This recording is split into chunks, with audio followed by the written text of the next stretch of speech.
अधिकारियों के तबादले से जुड़ी हुई कुल 6 आईपीएस अधिकारी बताए जा रहे हैं, जिनका तबादला कर दिया गया है। कुंदन कृष्णन एडीजी मुख्यालय बना दिए गए हैं। Pankaj Darad ADG law and order बनाए गए हैं। संजय सिंह को एडीजी प्रशिक्षण की जिम्मेदारी सौंपी गई है। शालीन आईजी एटीएस बनाए गए हैं। विवेक कुमार डीआईजी पूर्वी क्षेत्र भागलपुर बनाए गए हैं। वहीं विवेकानंद को डीआईजी एसटीएफ बनाया गया है। जितेंद्र सिंह गंगवार पद मुक्त किए गए हैं। डीजी पुलिस मुख्यालय के पद से उन्हें मुक्त किया गया है। तो ये बड़ी खबर 6 आईपीएस अधिकारियों के तबादले से जुड़ी हुई इस वक्त सामने आती हुई, और कुंदन कृष्णन एडीजी मुख्यालय बनाए गए हैं, जिन्हें जो जिम्मेदारी अब दी गई है। जितेंद्र सिंह गंगवार पद मुक्त किए गए। इस बड़ी खबर पर ज्यादा जानकारी के साथ जुड़ गए अमित, क्या जानकारी? 6 आईपीएस अधिकारियों के तबादला और इसमें पद मुक्त किया गया जितेंद्र सिंह गंगवार को। बिल्कुल, देखिए जितेंद्र सिंह गंगवार जो है वो उनका प्रमोशन हाल ही में डीजी रैंक में हुआ था, और इसके बाद भी वो डीजी मुख्यालय के प्रभार में बने हुए थे। लेकिन अब चूंकि कुंदन कृष्णन को एडीजी मुख्यालय का प्रभार दिया गया है, तो ऐसे में जितेंद्र सिंह गंगवार को जो है वो पदमुक्त किया गया है, और वो मूल रूप से जो अपना काम है वो संभालेंगे। महानिदेशक मुख्यालय के पद से उन्हें पदमुक्त किया गया है, और जो महानिदेशक नागरिक सुरक्षा का काम है उसे वो उसकी जिम्मेवारी को वो निभाएंगे। लेकिन सबसे बड़ी और सबसे अहम खबर ये है कि कुंदन कृष्णन, जिनके नाम से कह सकते हैं कि आपराधिक गलियारे में खौफ है, उन्हें जो है एडीजी मुख्यालय का जिम्मेवारी सौंपा गया है। और कुंदन कृष्णन इससे पहले भी एडीजी मुख्यालय के पद पर स्थापित रह चुके हैं। लेकिन जब वो सेंट्रल डिप्रेशन पे गए थे तो वहां पे वो सीआईएसएफ में कार्यरत थे, और उसके बाद जब उन्हें वापस से बिहार सरकार ने बुलाया अपने कैडर, एक बड़ी जिम्मेदारी भी उन्हें सौंप दी गई है। कुंदन कृष्णन एडीजी मुख्यालय बना दिए गए। बहुत बहुत शुक्रिया अमित इस तमाम जानकारी के लिए। और एक और बड़ी खबर अपने दर्शकों तक पहुंचा दे। आरा से ये बड़ी खबर आ रही है, जहां पर पैक्स चुनाव के दौरान झड़प देखने को मिली है। झड़प में 3 लोग घायल बताए जा रहे हैं। वोट देने से रोकने का आरोप इनका लगाया जाता हुआ, ये सीधे तौर पर कह रहे हैं कि भाई हमें वोट देने से रोका जा रहा था। विरोध में आरा बिहटा मार्ग को जाम कर दिया गया। मतदान के दौरान इमादपुर गांव में ये झड़प देखने को मिली है।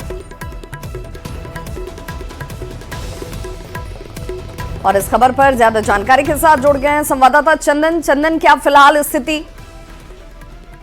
बिल्कुल, देखिए पूरा मामला पैक्स चुनाव से जुड़ा हुआ है, जहां की आज भोजपुर जिले के 3 प्रखंड में पैक्स का चुनाव चल रहा था। और ये जो घटना घटी है वो इमादपुर थाना क्षेत्र के इमादपुर पैक्स गोदाम पर घटी है, जहां की जो वोटर है वो वोट देने के लिए गए हुए थे। तो उन लोगों ने आरोप लगाया कि एक पक्ष के प्रत्याशी जो है उनके द्वारा वोट देने से उनको मना कर दिया गया और उनका आधार कार्ड जब्त कर लिया गया। इसके बाद उनके साथ मारपीट की गई और उनको वहां से भगा दिया गया, जिसके बाद जो वोटर है वो लोग आक्रोशित हो गए और लोगों ने जम करके पहले तो हंगामा मचाया। उसके बाद उन लोगों ने बिहटा आरा जो मुख्य मार्ग है उसको जाम कर दिया है और प्रशासन के विरुद्ध नारेबाजी कर रहे हैं। पैक्स जो अध्यक्ष है उनके विरुद्ध नारेबाजी कर रहे हैं और वोट नहीं देने का वे लोग आरोप लगा रहे हैं। हालांकि मौके पर कई थानों की पुलिस पहुंच गई, लोगों को समझाने बुझाने का काम जारी है, लेकिन जो लोग हैं वो काफी आक्रोशित है और वो लोग काफी गुस्से में इस बात को लेकर के है कि उनके जो हर किसी का जो वोट होता है, मताधिकार का प्रयोग होता है, उनका वो प्रयोग करते हैं, लेकिन इस बार उनको मताधिकार का प्रयोग करने से रोक दिया गया, जिसके कारण वे लोग काफी गुस्से में है। जी बहुत बहुत शुक्रिया चंदन इस तमाम जानकारी के लिए। तो पैक्स चुनाव से जुड़ी हुई लगातार इस तरह की खबरें आती हुई, झड़प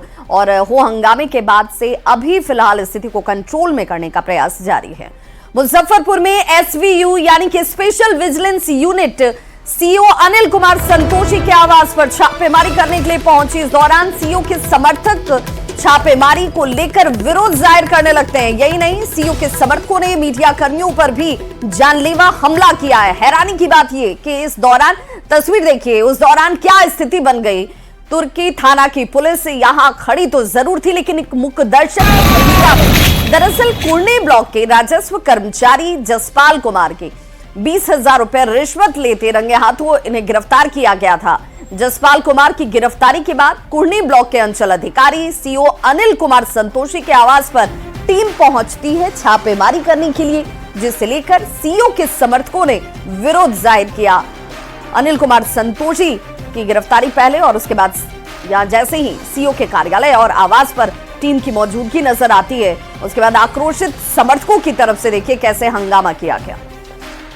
मुजफ्फरपुर के कुढ़नी प्रखंड के सीईओ अनिल कुमार संतोषी के यहाँ अचानक विजिलेंस की टीम सवेरे सवेरे पहुंची, वहां पर छापेमारी करने पहुंची थी, क्योंकि सुबह सुबह एक राजस्व कर्मचारी को गिरफ्तार किया गया था रिश्वत के पैसे के साथ। उसके बाद जो है उसकी निशानदेही पर उनके यहाँ पर टीम पहुंची थी और छापेमारी करी थी। लेकिन इस वक्त जो है अजीब स्थिति उत्पन्न हो गई जब वहां पर उसके सैकड़ों जो समर्थक थे, सीईओ के समर्थक थे, वहां पर मौजूद पहुंच गए और इसका विरोध करने लगे। और जब टीम वहां से निकलने लगी तो गाड़ियों का भी पीछा लोगों ने कर दिया था। और सबसे बड़ी बात कि जब इस दौरान मीडिया कर्मियों ने इस खबर को बनाने की कोशिश की तो जितने भी जो सीईओ के समर्थक थे या फिर कह सकते हैं कि जो दलाल थे, उन्होंने मीडिया कर्मियों पर भी जानलेवा हमला किया है।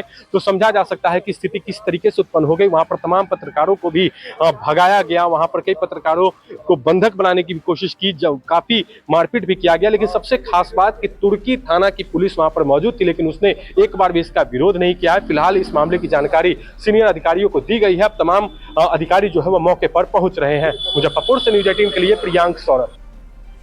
और अब बात दिसंबर महीने की, जो बिहार में सियासी यात्रा के तौर पर देखा और समझा जा रहा है। और ऐसा इसलिए क्योंकि सीएम नीतीश कुमार से के साथ साथ नेता प्रतिपक्ष तेजस्वी यादव दोनों इसी दिसंबर के महीने में एक बार फिर से यात्रा की शुरुआत करने वाले हैं। दो तस्वीरें आपके टीवी स्क्रीन पर इस वक्त, जहां मुख्यमंत्री नीतीश कुमार 2025 के विधानसभा चुनाव की तैयारी शुरू कर चुके हैं। 15 दिसंबर से महिला संवाद यात्रा इसकी शुरुआत होने जा रही है, जिसका मकसद है महिलाओं को अपने पक्ष में लाना। वहीं नेता प्रतिपक्ष और पूर्व डिप्टी सीएम तेजस्वी यादव भी कार्यकर्ता दर्शन सह संवाद कार्यक्रम के तीसरे चरण की कल से शुरुआत करने वाले हैं। तेजस्वी यादव मुंगेर से अपनी कार्यकर्ता दर्शन सह संवाद कार्यक्रम की आगाज करते हुए आपको नजर आएंगे। और इन दो तस्वीरों के जरिए बिहार में सियासी यात्रा का जो ये महीना है दिसंबर का, उसे इसे जरूर देखा जाएगा। मुख्यमंत्री नीतीश कुमार और तेजस्वी यादव की यात्रा को लेकर सियासत भी खूब चल रही है। राजनीति में यात्राओं का खास महत्व है, लेकिन यात्रा का उद्देश्य क्या है, इसे यात्रा करने वाले व्यक्ति और दल का भविष्य तय होता है।